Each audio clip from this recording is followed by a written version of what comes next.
क्या आपको पता है छठ पूजा क्यों मनाया जाता है? तो चलो आज की इस वीडियो में यही जानते हैं कि छठ पूजा क्यों मनाया जाता है। छठ पूजा हिंदू धर्म के लोगों के द्वारा मनाए जाने वाला बहुत बड़ा महापर्व है, जिसे 4 दिन तक लगातार मनाया जाता है।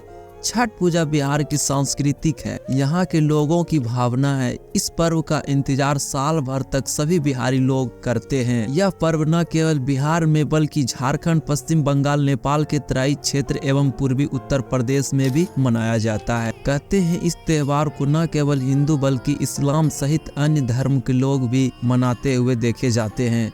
छठ पूजा को हम लोग कई नामों से जानते हैं, जैसे छठ पूजा, छठ, डाला छठ, छठी माई, छठ माई, षष्ठी सूर्य एवं षष्ठी के नाम से भी जाना जाता है। पौराणिक मान्यता के अनुसार छठी माता भगवान सूर्य की बहन है। छठ पूजा का पर्व खास तौर बिहार में बड़ी धूमधाम से मनाया जाता है। बिहार के लोग इसे अपना सबसे बड़ा पर्व मानते हैं और एक तरह से यह पर्व उसकी सांस्कृतिक बन गया है। छठ पूजा एक तरह प्राकृतिक पूजा है, क्योंकि इस दिन सूर्य देवता की पूजा की जाती है, जिसके कारण पूरी पृथ्वी प्रकाशित है। छठ पर्व वैदिक काल से चला आ रहा है। कई पौराणिक ग्रंथों में भी सूर्य देव की उपासना एवं उन्हें जल अर्पण करने का महत्व बताया गया है। इस तरह लंबे समय से प्रारंभिक रूप से यह त्योहार मनाते आ रहे हैं। माना जाता है कि यह पर्व वैदिक काल से चला आ रहा है। छठ पूजा का उल्लेख रामायण एवं महाभारत में भी मिलता है,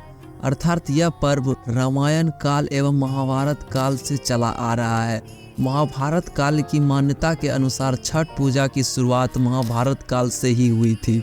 कर्ण सूर्य भगवान के पुत्र थे और भगवान सूर्य के परम भक्त भी थे।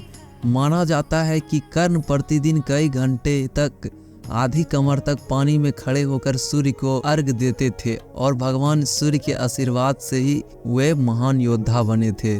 जैसे आप जानते हैं कि छठ पूजा के दिन सूर्य देव को अर्घ दिया जाता है। सूर्य देव को अर्घ्य समर्पित करने की परंपरा सदियों से चली आ रही है। भगवान राम के समय में भी भगवान राम अक्सर सूर्य देव को जल अर्पण करते थे। माना जाता है कि भगवान राम और माता सीता ने भी इस पर्व को मनाया था। जब लंका विजय के बाद भगवान राम अपने भ्राता लक्ष्मण और पत्नी सीता के साथ अयोध्या रामराज की स्थापना करने के लिए आए, तो कार्तिक शुक्ल षष्ठी को भगवान राम और माता सीता ने भगवान सूर्य देव के लिए उपवास रखा और सप्तमी को सूर्य उदय के वक्त फिर उसे अनुष्ठान कर सूर्य देव के आशीर्वाद प्राप्त किया। इस त्योहार में पहने जाने वाले पोशाक का भी काफी महत्व है। इस त्योहार में महिला बिना सिलाई के शुद्ध सूती धोती पहनती है।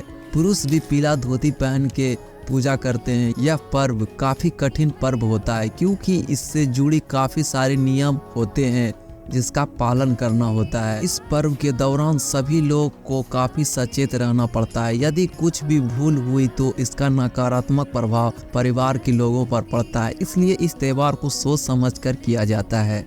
अब हम जानते हैं कि छठ पूजा कब मनाया जाता है। छठ पूजा का पर्व साल में 2 बार मनाया जाता है। हिंदू कैलेंडर के अनुसार छठ का पहला पर्व कार्तिक माह के शुक्ल पक्ष की षष्ठी तिथि को मनाया जाता है, जो दीपावली के कुछ दिन के बाद आता है। वहीं दूसरा छठ पर्व चैत्र माह की षष्ठी तिथि को मनाया जाता है। हालांकि मुख्य रूप से कार्तिक मास के छठ पर्व को मनाया जाता है। छठ का पर्व काफी ज्यादा कठिन माना जाता है, क्योंकि इसमें लगभग 36 घंटे से भी ज्यादा समय तक व्रत रखना होता है। इसमें निर्जल व्रत भी शामिल होता है और फिर पानी में कमर तक डूबकर सूर्य को अर्घ देना शामिल होता है। अब हम जानते हैं कि 2023 में छठ पूजा कब है। 2023 में छठ पूजा 17 नवंबर से 20 नवंबर तक मनाया जाएगा। अब हम जानते हैं छठ पूजा से जुड़ी कुछ नियमें। छठ पर्व को बहुत कठिन पर्व माना जाता है। इस पर्व में बहुत सारी सावधानी रखनी पड़ती है, जिसके कारण हर कोई छठ व्रत नहीं रख पाता है।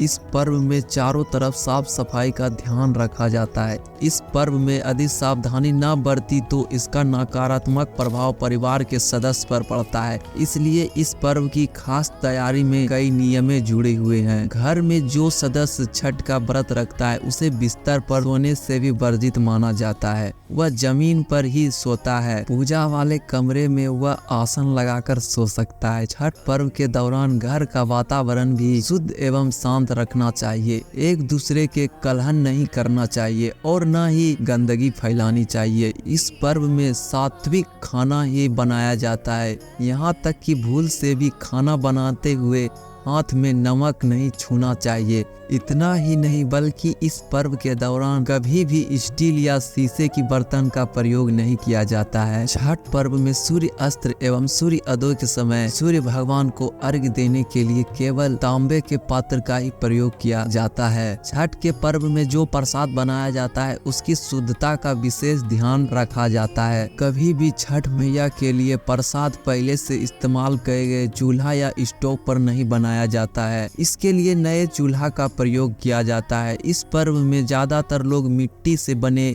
चूल्हे का ही प्रयोग करते हैं, जो खास करके इस पर्व के दिन ही बनाया जाता है। छठ का व्रत परिवार का हर सदस्य नहीं रखता है, परिवार में कोई एक ही सदस्य छठ का व्रत रखता है, जिसमें उस सदस्यों को किसी एक कमरे में ही रहना होता है, जिसकी साफ सफाई होती है और वह उस कमरे में नियम पूर्वक रहता है। हालांकि परिवार के अन्य सदस्य भी घर की साफ सफाई और पवित्रता का विशेष ध्यान रखते हैं। घर में जो व्यक्ति छठ का व्रत रखा होता है उसके कमरे में दूसरे सदस्य के लिए जाना वर्जित होता है और उस जगह पर अन्य साधारण भोजन भी नहीं बनाए जाते हैं और न ही उस स्थान पर खाया जाता है। घर में जो सदस्य छठ का व्रत रखता है उसे सूर्य की अर्घ्य देने से पहले भोजन नहीं करना होता है। सूर्य अस्त्र के समय अर्घ देने के बाद एवं सूर्योदय के समय अर्घ देने से पहले ही भोजन का सेवन किया जाता है। यदि कोई व्यक्ति छठी माँ से कोई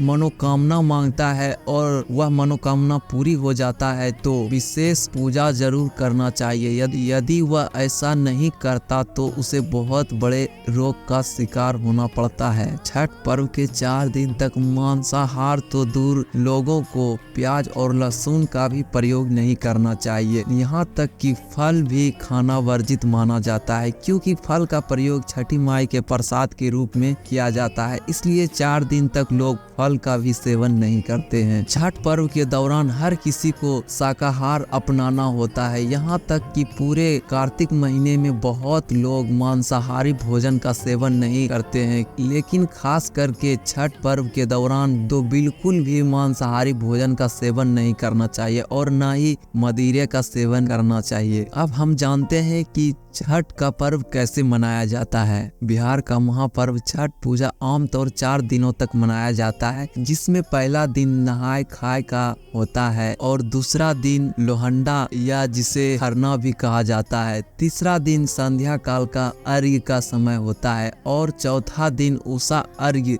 के रूप में मनाया जाता है। अब हम जानते हैं कि नहाय खाए क्या होता है। नहाय खाए छठ पूजा का पहला दिन होता है। इस दिन घर का जो भी सदस्य छठ का व्रत रखने वाला होता है वह प्रभात काल उठकर स्नान करके साफ सुथरे कपड़े पहनता है और सादगी भोजन ग्रहण करता है। इस दिन को कद्दू भात भी कहा जाता है, क्योंकि इस दिन लगभग सभी के घरों पर चने का दाल भात और कद्दू की सब्जी बनती है। अब हम जानते हैं लोहंडा या खरना क्या होता है। खरना छठ का दूसरा दिन होता है। इसे खरना इसलिए कहा जाता है क्योंकि इस दिन घर का जो भी सदस्य छठ का व्रत रखा होता है वह दिन भर उपवास रखा होता है। इसके बाद वह संध्या काल में भोजन ग्रहण करने के लिए इस उपवास को तोड़ता है। इस दिन व्रती खीर और गुड़ खाकर भी खरना करता है। बहुत जगह गन्ने के रस में चावल डालकर मीठा चावल बनाया जाता है। बहुत जगह पर दूध में चावल डालकर खीर बनाया जाता है, जिसमें ऊपर गुड़ डालकर खाया जाता है। यही भोजन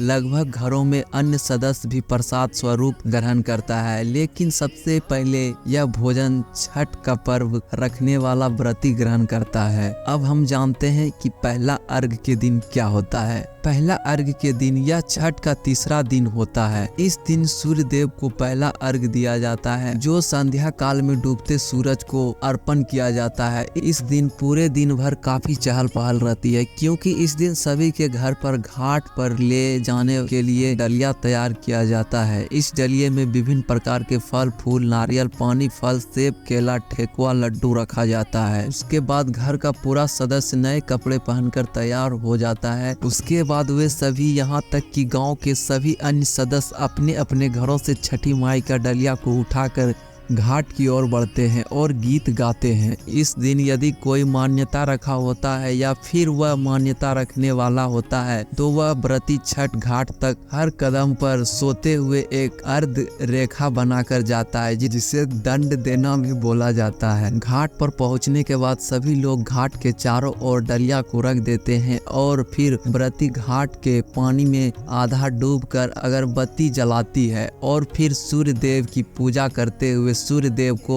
संध्या काल का अर्घ देती है। पूजा हो जाने के बाद सभी लोग डलिया को घाट से वापस ले आते हैं और घर में पूजा वाले स्थान पर रख देते हैं। इस दिन बहुत सारे लोग तो रात भर सोते भी नहीं है, क्योंकि दूसरे दिन लोगों को प्रसाद में बांटने के लिए लोग पुआ भी बनाते हैं। कुछ शहरों में जहां पर लोग दूर दूर से छठ व्रत मनाने के लिए घाट पर आते हैं, ऐसे जगहों पर तो खूब सजावट की गई होती है। मेले भी आयोजित किए गए होते हैं। जो छठ के व्रती होते हैं उसके मनोरंजन के लिए दूर दूर से गायिका का भी प्रोग्राम रखा जाता है। अब हम जानते हैं कि सुबह का अर्घ में क्या होता है। छठ पर्व सुबह का अर्घ देने के बाद ही खत्म होता है। चौथे दिन सूर्योदय से पहले सभी लोग दोबारा नहा धोकर तैयार हो जाते हैं। साफ सुथरे कपड़े पहनकर अपने अपने घरों से डलिया लेकर दोबारा घाट पर गीत गाते हुए पहुँचते हैं। इस दिन भी बहुत सारे लोग दंड देते हुए भी जाते हैं।